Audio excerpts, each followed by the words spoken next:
you're experiencing a stuck loading screen in Baldur's Gate 3, follow these simple steps to troubleshoot and resolve the issue. This guide will help you get back to your game quickly. Step 1. Check system requirements. Ensure your computer meets the minimum system requirements for Baldur's Gate 3. If your hardware is below the requirements, it may cause loading issues. Step 2. Update graphics drivers.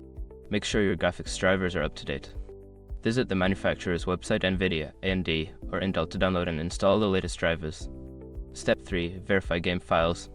If you're using a platform like Steam, right-click on the game in your library, select Properties, go to the Local Files tab, and click on Verify Integrity of Game Files. This will fix any corrupted files. Step 4. Disable background applications. Close unnecessary background applications that might be consuming system resources. This includes web browsers, streaming services, and other games. Step 5. Adjust game settings. Lower the graphics settings in the game options. Reducing the resolution and disabling some visual effects can help improve loading times and reduce the chance of getting stuck. By following these steps, you should be able to resolve the loading screen issue in Baldur's Gate 3. Enjoy your gaming experience.